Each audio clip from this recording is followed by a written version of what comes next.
মিশরের সবচাইতে উঁচু পাহাড়, যেই পাহাড়ের চূড়ার উপরে উঠে সাইয়েদনা মূসা আলাইহিস সালাম সরাসরি আল্লাহর সাথে কথা বলেছেন।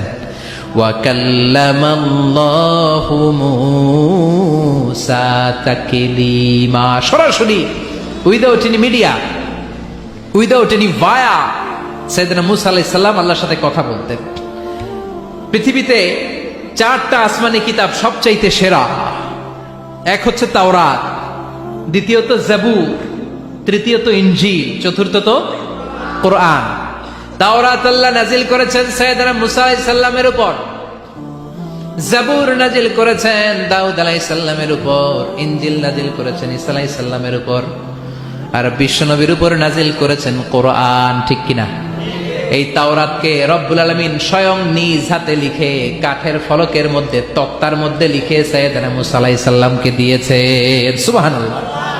এটাকে আরবিতে বলে আলওয়াহ। লাউহের প্লুরাল হচ্ছে আলওয়াহ। কাঠের তক্তার মধ্যে আল্লাহ নিজে তাওরাত লিখেছেন।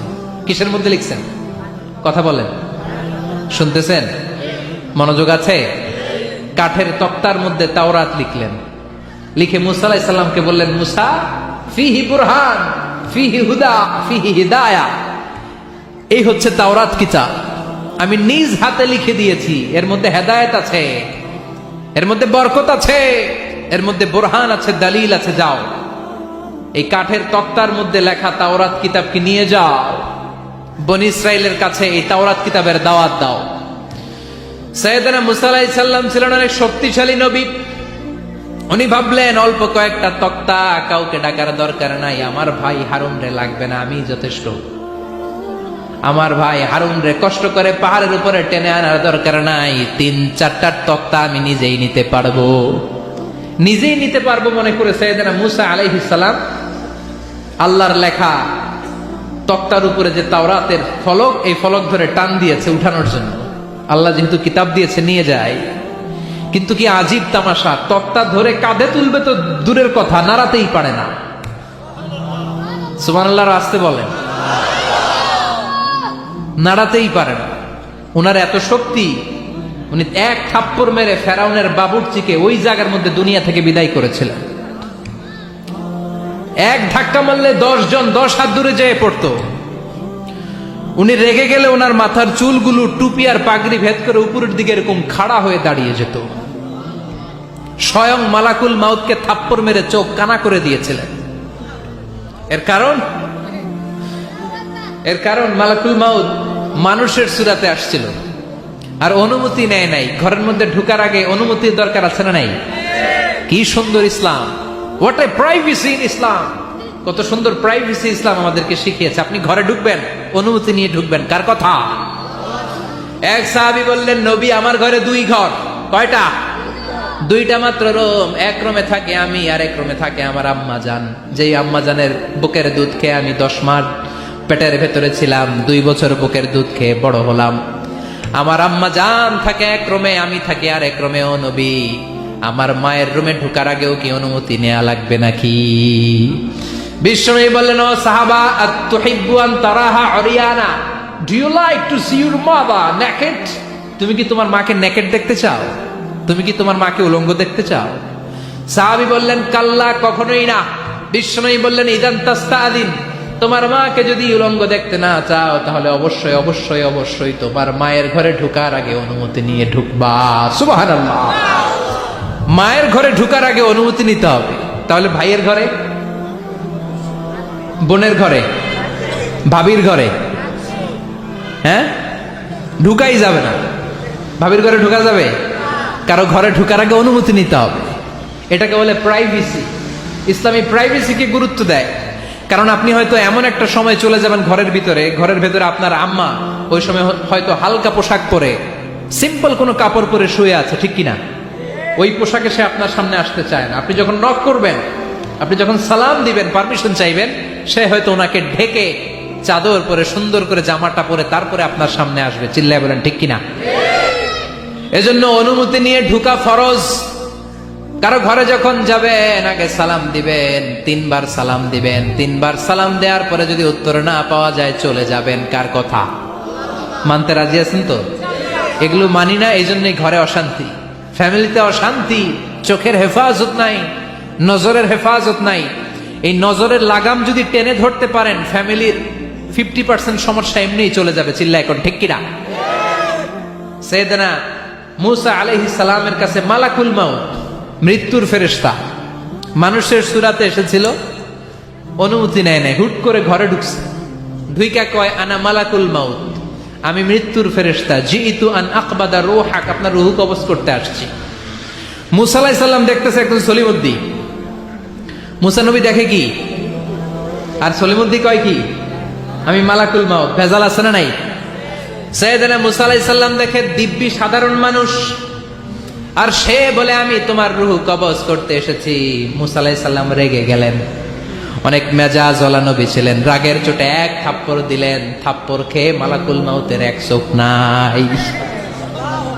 বুখারীর বর্ণনা, ফাসাক্কাহু ফাফাকুআ আইনা, থাপ্পড় মারলেন, চোখ শেষ।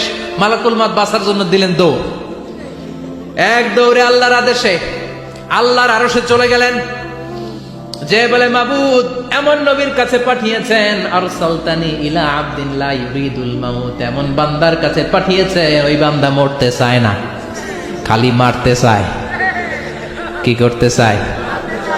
মরতে চায় না, মারতে চায়। দেখেন কি করছে আল্লাহ, বললেন ও মালাকুল মাউত, ভুল করছো, সালাম দাও নাই, অনুমতি নাও নাই, মানুষের সূরাতে গেছো, আর নবীও সাধারণ নবী না, মেজাজওয়ালা নবী। ঠিক কিনা? চিন্তা করে লাভ নাই, আমি কথা বলবো। সাইয়েদনা মুসাকে আল্লাহ ডেকে বললেন, ও মুসা, তুমি নাকি মরতে চাও না, খালি মারতে চাও। সাইয়েদনা মুসা বলেন, না মাবুদ, আমি তো চিনি নাই, এটা যে মালাকুল মাউত আমি তো চিনি নাই, চিনলে তো তার গায়ে আমি হাত তোলার সাহস করতাম না। আল্লাহ বললেন, ও মুসা যাও, দাইয়াদাকা আলা মাতনি সাউদ, ওই যে একটা গাভী দেখা যায়, ষাঁড় দেখা যায়, ওই গরুর পিঠের উপরে তোমার ডান হাতটা রেখে দাও। সাইয়েদনা মুসা আলাইহিস সালাম গরুর পিঠের উপরে ডান হাত রাখলেন। আল্লাহ বললেন, মুসা তোমার ডান হাতের নিচে গরুর যতগুলো পশম, প্রত্যেকটা পশমের বিনিময়ে তোমার এক এক বছর করে হায়াত আমি বাড়িয়ে দিলাম। মরতে যখন চাও না, মারতে যখন চাও, আরো কয়েক বছর মারো, হায়াত আমি বাড়িয়ে দিলাম। মুসা আলাইহিস সালাম বললেন, আল্লাহ সুম্মা মাযা, এই হাতের নিচে গরুর যত পশম, তত আমার হায়াত বেড়ে যাবে। ধরলাম হাতের নিচে 2000 পশম, 2000 বছর হায়াত বাড়িয়ে দিলেন, কিন্তু সুম্মা মাযা, 2000 বছর পরে কি হবে, আগে ওইটা কোন, ওই ঝামেলাটা ভাঙের আগে। আল্লাহ বললেন, মুসা সুম্মাল মাউত, তারপরে তো তোমাকে মরতেই হবে, এই পৃথিবীতে আসলেই মরতে হয়। কুল্লু নাফসিন যায়িকাতুল মাউত, এই পৃথিবীতে যারা একবার আসবে তাদেরকেই মরতে হবে। ঠিক কিনা? সাইয়েদনা মুসা আলাইহিস সালাম বললেন, ফাল আনা, তাহলে আর দেরির দরকার নাই, এখনই আমাকে নিতে বলেন। সুবহানাল্লাহ। মালাকুল মাউত এসে মুসা আলাইহিস সালামের রূহ কবজ করে ফেললেন। এই মুসা আলাইহিস সালামের সাথে সরাসরি আল্লাহর কথা হতো এই তুর পাহাড়ের উপর, আর এই তুর পাহাড়ের নামে কসম কেটেছে কে? ওয়া তুরি সিনিন। আল্লাহ বললেন, তিন আর জাইতুনের কসম, মানে ফিলিস্তিনের কসম। ওয়া তুরি সিনিন, তুর পাহাড়ের কসম, যেই তুর পাহাড়ের উপরে আমি তাওরাত কিতাব নাজিল করেছি। তাওরাত কিতাবটাকে কাঠের ফলকের মধ্যে লিখে বললেন, মুসা নিয়ে যাও। মুসা আলাইহিস সালাম নিতে পারে না। মনে আছে? মনে আছে আপনাদের না ভুলে গেছেন? মুসা আলাইহিস সালাম ধরলেন, নাড়াতে পারে না, আর কাঁধে তুলবে তো দূরের কথা, নাড়াতেই তো পারে না। এত শক্তিশালী নবী। তাওরাতের যে আলওয়াহুত তাওরাত, তাওরাতের ফলক, এই বাণীগুলো নিয়ে বাণীবাহকের কাজ করবে, বার্তাবাহকের কাজ করবে, বনী ইসরাইলের কাছে এই পয়গাম পৌঁছে দিবে, কিন্তু তুলতেই তো পারে না। আল্লাহর ডেকে বলে, আল্লাহ পারি না। আল্লাহ বললেন, ট্রাই করো, ট্রাই এগেইন, আবার চেষ্টা কর, দেখো না পারো কিনা। হাউইল। সাইয়েদনা মুসা আলাইহিস সালাম ভাবলেন, এই দিক দিয়ে পারি না, ওই দিক দিয়ে তুললে মনে হয় পারবো। এবার তক্তার ওই পাশ দিয়ে নাড়াচাড়া শুরু করছে, ওই দিক দিয়েও পারে না। এবার ভাবলেন, এক কাজ করি, মাঝখান দিয়ে দেখি নাড়াতে পারি কিনা। সাইয়েদনা মুসা আলাইহিস সালাম কাঠের তক্তাগুলোর মাঝখান দিয়ে ধরলেন, টান দিলেন, কিন্তু তক্তা নড়ে, নাড়ানোই যায় না। কাঁধে তুলবে তো দূরের কথা। সাইয়েদনা মুসা আলাইহিস সালাম অপরাগ হয়ে আল্লাহর ডেকে বললেন, ও মাবুদ, পারি না। আল্লাহ আসলে চাচ্ছে মুসা যেন বলে পারি না। মুসা পারে না এটা শুনতে আল্লাহর বড় মনে চায়। সুবহানাল্লাহ কইবেন না? কারণ সব জায়গায় উনি পারে আর মারে।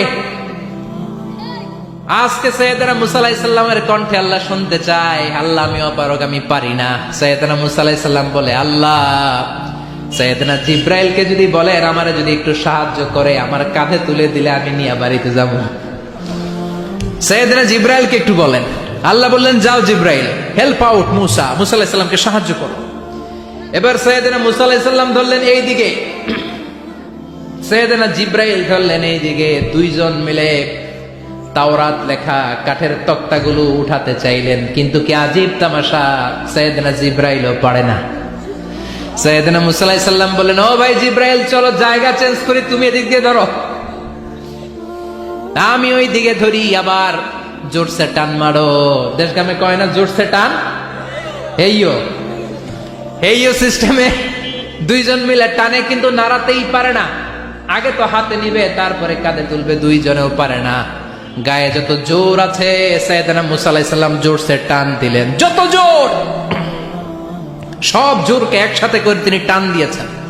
টানের চোটে দেহের প্রতিটা লোমকূপ থেকে ঘাম বেরোতে শুরু করেছে। টানের চোটে রক টান খেয়ে যাচ্ছে, কোমরের রক ছিঁড়ে যাওয়ার অবস্থা, কিন্তু কাঠের ফলকগুলো নাড়ানো যায়। সাইয়েদনা মুসা আলাইহিস সালাম বললেন, আল্লাহ জিব্রাইলও পারে না। জিব্রাইলের সাথে হাজার হাজার সহকারী ফেরেশতা, তাদেরকে একটু বলেন হেল্প করার জন্য। সুবহানাল্লাহ পড়েন। হাজার হাজার ফেরেশতা তুর পাহাড়ের উপর সবাই মিলে জোরে জোরে টান দেয়, জোরে জোরে টান দেয়। সবাই মিলে চেষ্টা করে তাওরাত লেখা ফলক এক প্রান্ত থেকে আরেক প্রান্ত কোন জায়গা দিয়ে ধরে 1 ইঞ্চি নাড়াতে পারে না। এই অবস্থা দেখে আল্লাহ বললেন, ঘটনা কি? আল্লাহ পারি না। সাইয়েদনা মুসা আলাইহিস সালাম কি বলে? আল্লাহ পারি না। আল্লাহ বললেন, মুসা, এই ফলকগুলোর এত ওজন নয়, কাঠের এই তক্তাগুলোর এত ওজন নয়, কিন্তু এই কাঠের তক্তার মধ্যে যে বাণীগুলো লেখা হয়েছে, বাণীগুলো কার? এটা আমার বাণী, আমার কথা। এই জিনিসটা বোঝানোর জন্য আমি এটার ওজনকে ভারী করে দিয়েছি। এবার জিব্রাইলের সহকারী ফেরেশতা লাগবে না, জিব্রাইলের সহযোগিতা লাগবে না। তোমার গায়ে আমি যেই জোর দিয়েছি, টান দিয়ে দেখো সবগুলারে কাঁধে তুলে নিতে পারবা। সাইয়েদনা মুসা আলাইহিস সালাম এবার বিসমিল্লাহ বলে সবগুলো তাওরাত লেখা কাঠের তক্তাগুলো কাঁধে নিয়ে এক দৌড়ে বাড়ি। আল্লাহু আকবার। যেই পাহাড়ের উপর এই তক্তা টানাটানির ঘটনা ঘটেছে, পাহাড়টার নাম, এজন্য আল্লাহ বললেন, ওয়াত-তিনি ওয়াজ-যাইতুনি ওয়া তুরি সিনিনা ওয়া হাযাল বালাদিল আমিন। তিন আর যাইতুনের কসম, তুর পাহাড়ের কসম। আবার তুর পাহাড়ের মধ্যে নূরের তাজাল্লি দিয়েছে কে? ফালাম্মা তাজাল্লা রাব্বুহু জাআলাহু দাক্কান ওয়া খাররা মূসা সাঈকা। সাইয়েদনা মুসা আলাইহিস সালাম বললেন, আল্লাহ তোমাকে দেখতে চাই। আল্লাহ বললেন, দেখতে পারবে না, পাহাড়ের দিকে তাকাও, পাহাড়ের মধ্যে নূরের তাজাল্লি দেব, যদি পাহাড় টিকে যায় তাহলে দেখতে পাবা। আল্লাহ যখন তুর পাহাড়ের উপর তাজাল্লি মেরেছেন, পাহাড় ভেঙে খান খান হয়ে যায়। সাইয়েদনা মুসা আলাইহিস সালাম বেহুশ হয়ে যায়। এই বেহুশ হওয়ার ঘটনা আর পাহাড় জ্বলে ছাই হওয়ার ঘটনা যেখানে ঘটেছে, ওই পাহাড়টার নাম জোরে বলেন। ওই তুর পাহাড়ের কসম কেটেছে কে? ওয়াতুরি, ওয়াতুরি 2285 মিটার উঁচু, অনেক উঁচু পাহাড়। আবার ইয়াজুজ মাজুজ যখন পৃথিবীতে আক্রমণ করবে, ইন্না ইয়াজুজ ওয়া মাজুজ মুফসিদুনা ফিল আরদ। তামাম জাহানে ইয়াজুজ মাজুজ যখন আক্রমণ করবে, তামাম পৃথিবীটাকে যখন লন্ডভন্ড করে দিবে, সাইয়েদনা ঈসা আলাইহিস সালাম মুমিন বান্দাদেরকে নিয়ে যেই পাহাড়ের উপর আশ্রয় নিবেন, সেটা হলো এই তুর পাহাড়। সুবহানাল্লাহ। ঈসা আলাইহিস সালাম মুমিনদেরকে নিয়ে এক পাহাড়ে চলে যাবেন এই ইয়াজুজ মাজুজের অত্যাচার থেকে বাঁচার জন্য। এদেরকে ইংরেজিতে বলে Gog Magog. If you search in Google by writing Gog and Magog, আপনি পেয়ে যাবেন ইয়াজুজ মাজুজের কাহিনী। হাত্তা ইযা ফুতিহাত ইয়াজুজ ওয়া মাজুজ ওয়া হুম মিন কুল্লি হাদাবিন ইয়ানসিলুন। লক্ষ লক্ষ ইয়াজুজ মাজুজের বাহিনী আসবে, এই ইয়াজুজ মাজুজের বাহিনীর অত্যাচার, অবিচার, অনাচার, জুলুম থেকে, মারামারি থেকে বাঁচার জন্য মুসলমানরা ঈসা আলাইহিস সালামের নেতৃত্বে যেই পাহাড়ের উপর আশ্রয় নিবেন, ওই পাহাড়ের নাম হলো তুর পাহাড়। ওই পাহাড়ের নাম কি? কোরআনে অনেকবার আল্লাহ তাআলা এই তুর পাহাড়ের কথা বলেছেন। আমি নিজে এই তুর পাহাড়ের চূড়ায় উঠেছি 2 বার। পাথরের পাহাড়, মাঝরাতে উঠতে হয়।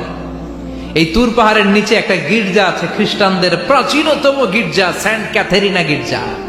এই গির্জার ভিতরে ঢুকেছিলাম দেখার জন্য। এটা পবিত্র জায়গা। মুসা আলাইহিস সালাম যখন যাচ্ছিলেন, আল্লাহ বললেন ফাখলা'না আলাইক ফাখলা'না আলাইকা ইন্নাকা বিল ওয়াদিল মুকাদ্দাসি তুয়া। শুজ অফ, জুতা খুলে ফেলো। মুসা জুতা খুলে ফেলো। ইন্নাকা বিল ওয়াদিল মুকাদ্দাসি তুয়া। You are in a very holy valley, very sacred valley। একটা পবিত্র উপত্যকায় তুমি এসেছো।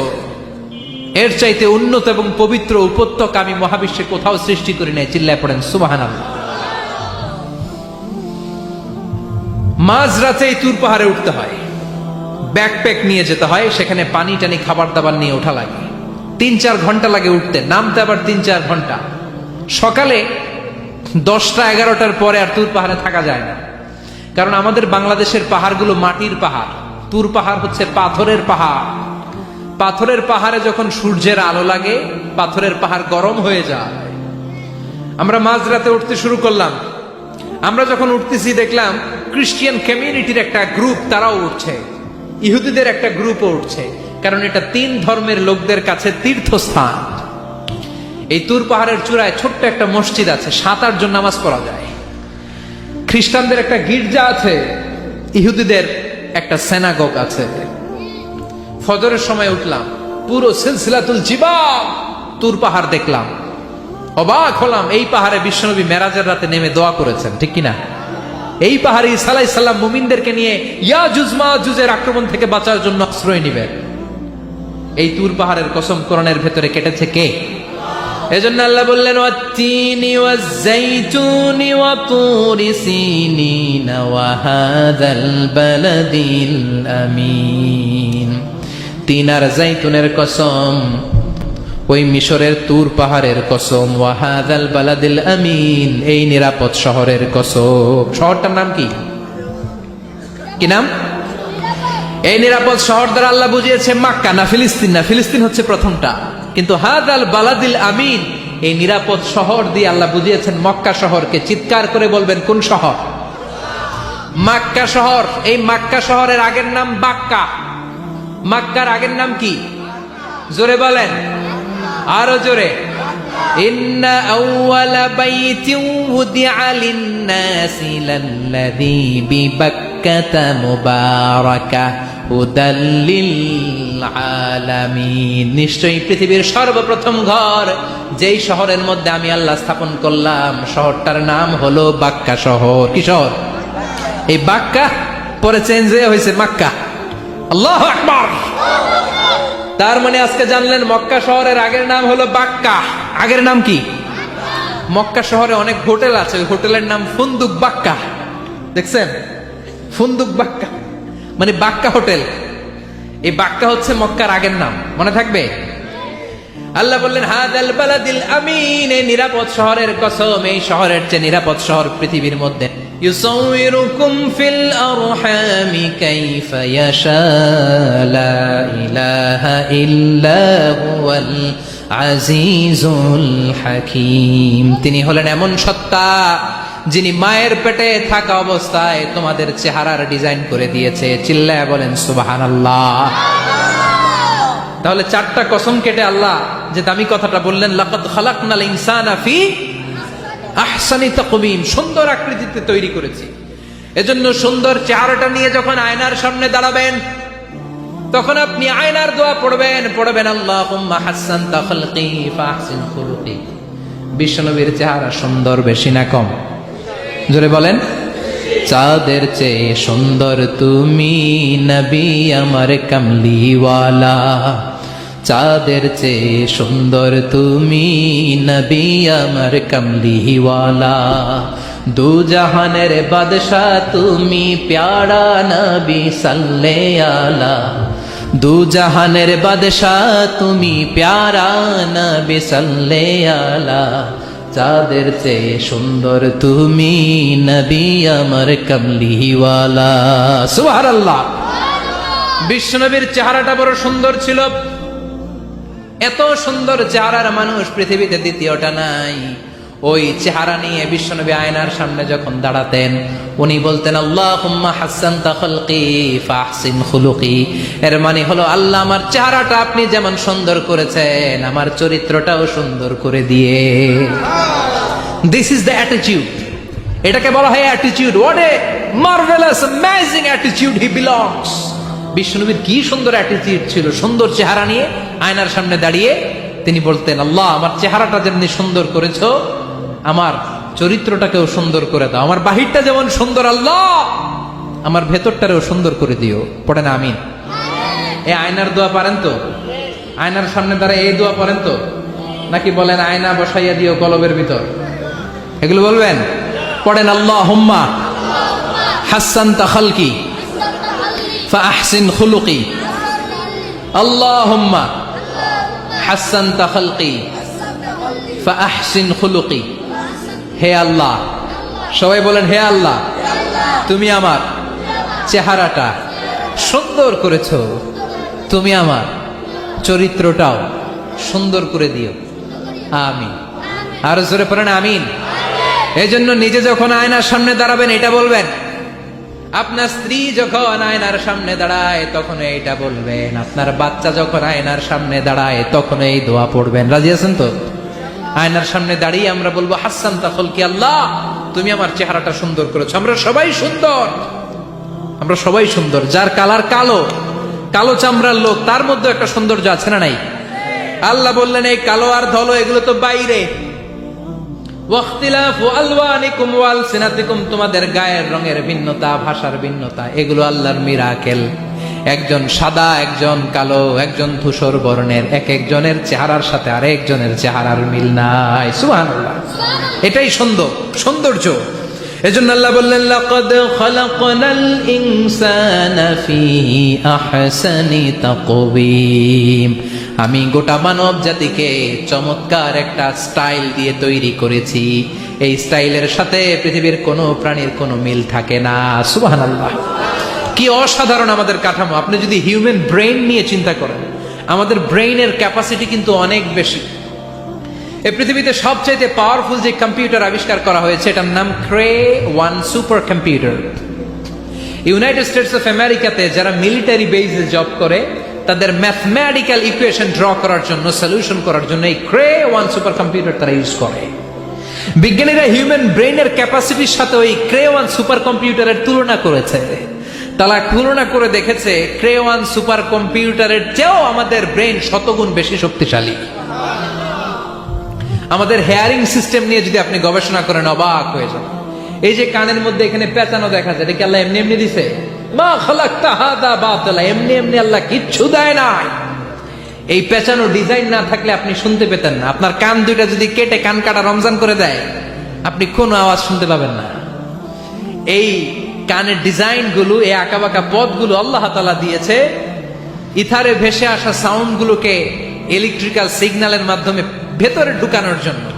কানের তিনটা পার্ট থাকে, একটা হচ্ছে আউটার এয়ার, একটা হচ্ছে মিডল এয়ার, তারপরে হচ্ছে ইনার এয়ার, মাঝখানে এয়ার ড্রাম থাকে। এই আউটার এয়ার থেকে, মিডল এয়ার থেকে তারপরে ইনার এয়ারে ইলেকট্রিক্যাল সিগন্যাল দিয়ে বাতাসে ভেসে আসা এই সাউন্ডের ওয়েভগুলো, এই তরঙ্গগুলোকে ইলেকট্রিক্যাল সিগন্যাল দিয়ে ট্রান্সমিট করে ব্রেইনের হেয়ারিং নার্ভের কাছে পাঠিয়ে দেয়। এই সূক্ষ্ম কাজগুলো হতে আসলে অনেক সময় লাগে, কিন্তু 1 সেকেন্ডের মধ্যে আমি বলছি আর আপনারা সেকেন্ডে শুনছেন। চিল্লা এখন সুবহানাল্লাহ। আবার কান যেখানে রাখা দরকার আল্লাহ ওইখানে রাখলেন, চোখ দুইটা যেখানে দেয়া দরকার ওইখানে দিলেন, নাক যেখানে দেয়া দরকার ওইখানে, মুখ যেখানে দেয়া দরকার। এর চেয়ে সুন্দর করে কি আর তৈরি করা যেত? নাক এইখানে না রেখে অন্য জায়গায় সেট করলে কি বেশি সুবিধা হতো?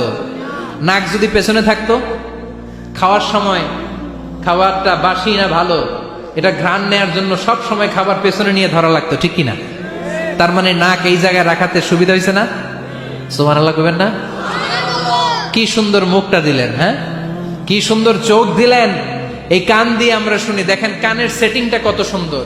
ধরেন ফর এন এক্সাম্পল, উদাহরণস্বরূপ, এই কানটা আল্লাহ এইখানে না রেখে এই কান যদি আপনার এই বাম বগলের ভিতরে দিত, আর এই কান যদি আপনার এই বগলের নিচে দিত, তাহলে আজকে মিজানুর রহমান আজহারের ওয়াজ শোনার জন্য সবার এইভাবে বসে থাকা লাগতো 1.5 ঘন্টা। কারণ এইভাবে এখন যেভাবে আছেন এইভাবে বসে থাকলে তো কান চাপা পড়ে যেত, কথা একটাও শোনা যেত না। সুবহানাল্লাহ কইবেন না? চোখের সেটিংটা কত সুন্দর। চোখ এইখানে না রেখে যদি মাত্র 2 ইঞ্চি উপরে এইখানে দিত, সেজদা দিতে পারতেন? শীতকালে যে ফুটবল খেলেন, হেড দিতে পারতেন? হেড দিতে গেলে বল চোখের মধ্যে লাগা চোখ শেষ। সুবহানাল্লাহ পড়েন। কি অসাধারণ অবকাঠামো! এই হিউম্যান অ্যানাটমি নিয়ে গবেষণা করলে মানুষ অবাক হয়ে যায়। দেহের ভেতরে কি সমস্ত যন্ত্রপাতি দিলেন, কিডনি দিলেন, গল ব্লাডার দিলেন, হার্ট দিলেন, লাং দিলেন। যেখানে যে অঙ্গটা রেখে দেওয়া দরকার ঠিক সেইভাবে মায়ের পেটে থাকতেই আমাদের ডিজাইন দিয়েছে কে? এতগুলো ডিজাইনের মালিক কে? 600 কোটি মানুষ যদি পৃথিবীতে থেকে থাকে তাহলে 600 কোটি ডিজাইন লাগছে না ওনার? আরো কয়শো কোটি আসবে আমরা জানি। কয়শো কোটি ডিজাইন চলে গেছে জানি। একটা ডিজাইনের সাথে আরেকটা ডিজাইনের মিল আছে? চিৎকার করে বলেন এই কারিগরটা কে?